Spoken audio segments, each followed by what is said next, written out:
A couple of things I need to do before we begin with the panel discussion to finish our program today. I've neglected to mention, as I typically do for all of these, that the funding for our CLE program has been provided by the Library Fund of the federal courts. Judge Campbell originally orchestrated that for us for the Baker versus Carr program, and they said they were so pleased with that they wanted to continue to do it. So we are grateful to the Federal Court Library Fund for funding the expense of this, and that's what enables us to make it available to you without additional cost.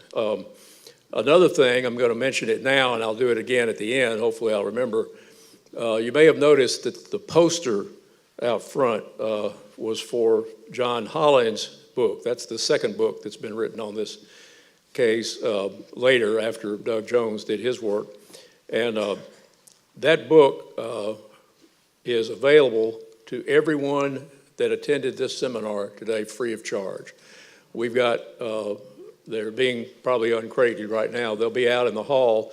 As you turn in your yellow slip of paper to get your CLE credit, you'll be allowed to pick up one copy of The Suspect, a memoir, the book written by John Hollins and Jeffrey Womack, and take that with you as a memento of this occasion. And we thank John Hollins Jr. for that. He's the one that called in and suggested that they would be in a position to do that, and we're very grateful to him for making that available. So that's just a little bonus item for being here today. Now, yeah.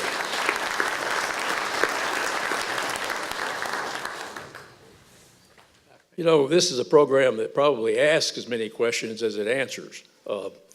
We thought it would be appropriate to end with the panel of the people that know the most.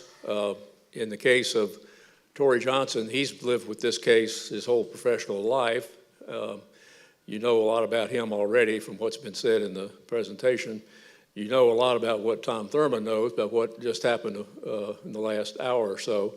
And then Doug Jones did the research for the book that he wrote along with Phyllis Gobble. And did Phyllis do the research, or did you do the research, Doug?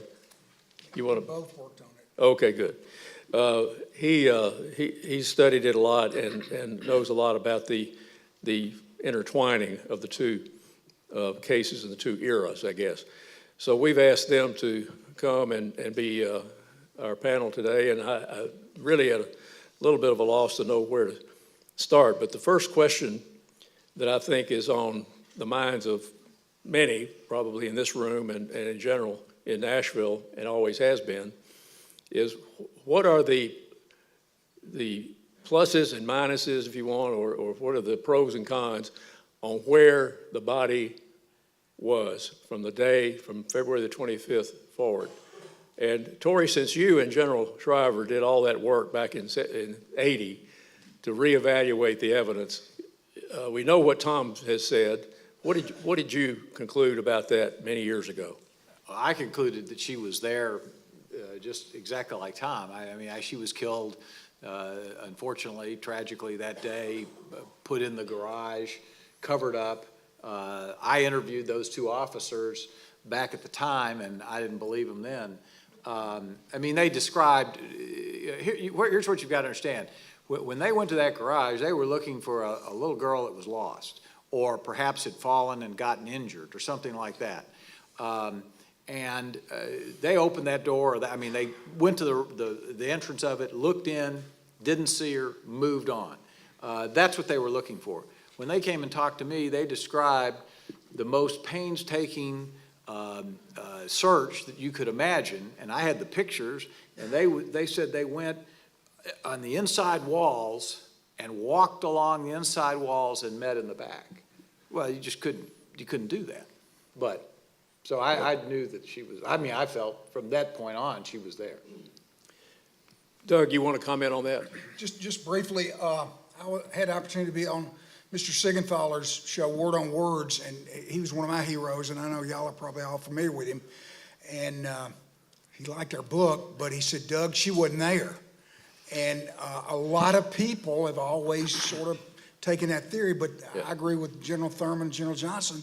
The science shows that she was there. I Well, don't think there's any question. I think John Siegenthaler can be forgiven. One of his best friends and political allies over the years was a fellow named Fate Thomas. And Fate Thomas is one of the people that would have testified that he went in the garage and the body wasn't there. Okay. You can put that in the hopper and do whatever you want to with it.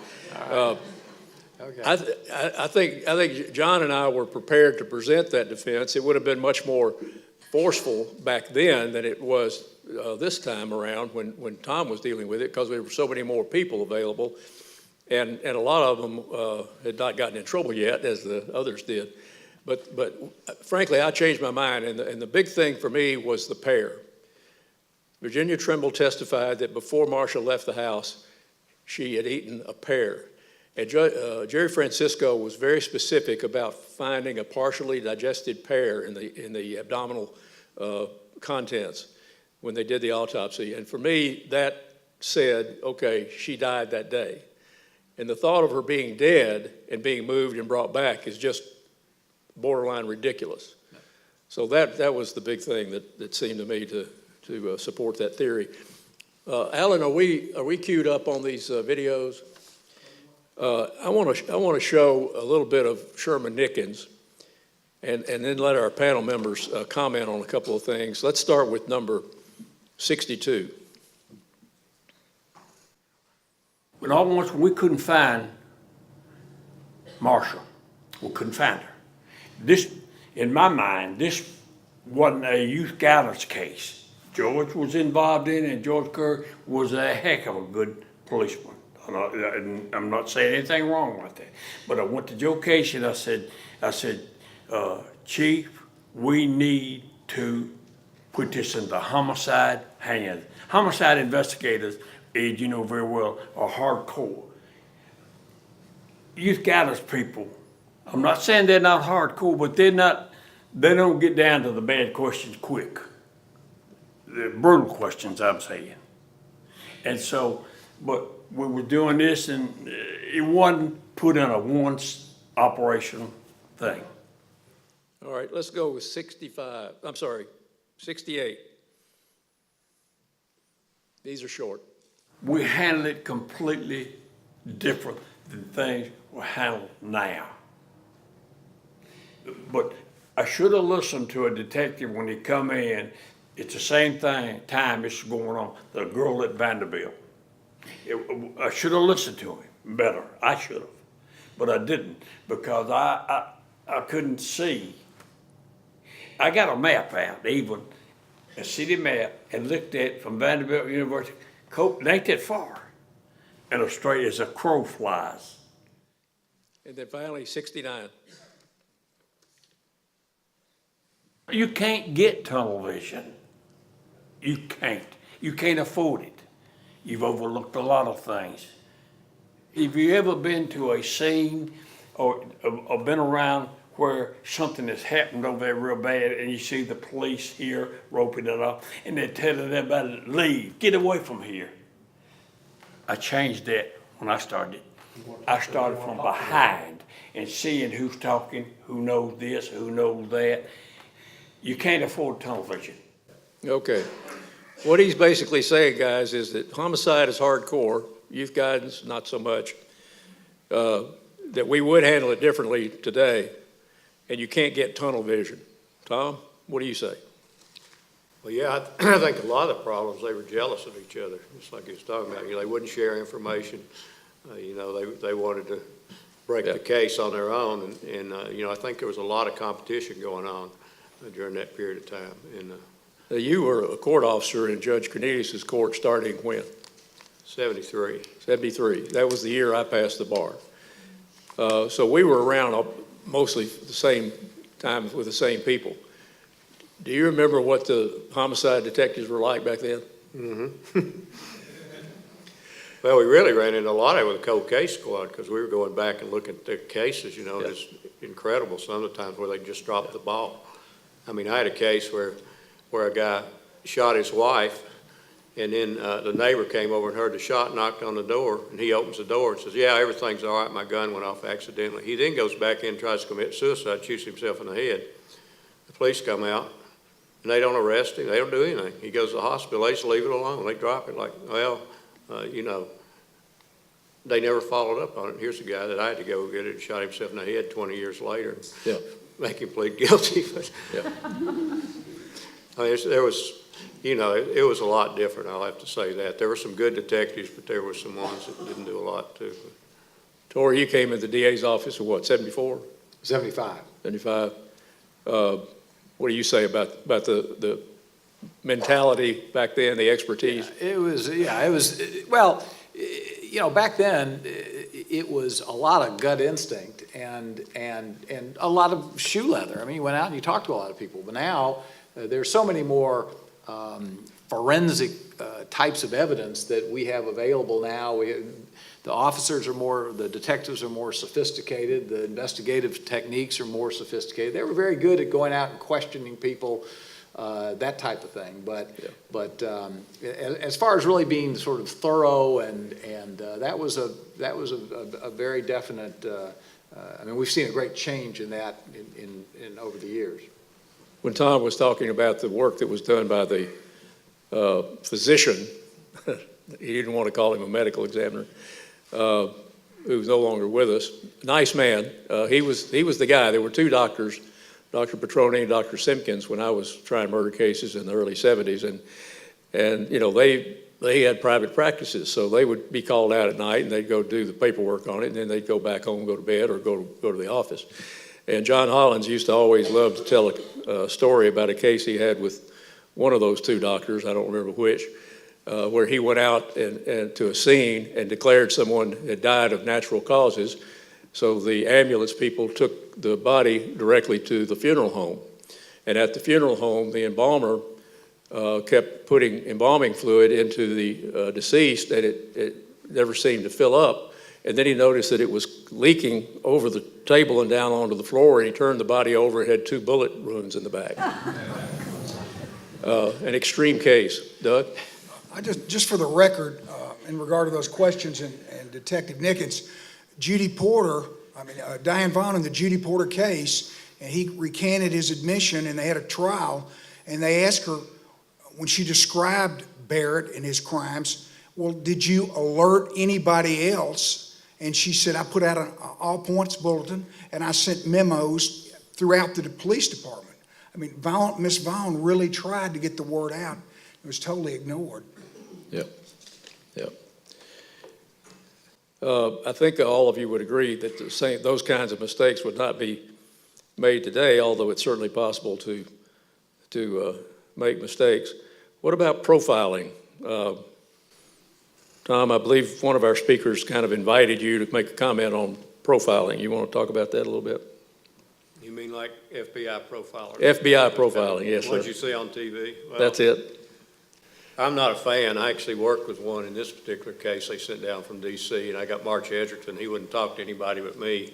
So yeah, I was supposed to go in there and let him see all the evidence laid out in the room, and then the profiler was telling me what questions to ask him. Of course, none of that worked. I mean, I'm really down on FBI profilers because I had a case several years ago where a young woman was murdered in her apartment, and a very brutal case, a young teenager that we ended up luckily catching and prosecuting. But before we actually tried the case, the FBI had profiled and said, you know, it was a 25 to 30-year-old male, white, that had a menial job and all that stuff. It turned out it was a 15-year-old African-American kid that was up there for the summer. So they totally missed it, although they profiled the case. And then I pick up Time magazine, and there's an article about FBI profilers, and they're claiming this case is a big win for them, and they actually put photographs of the crime scene in there that the mother of the victim picked up and was reading the magazine and saw her daughter's bedroom there.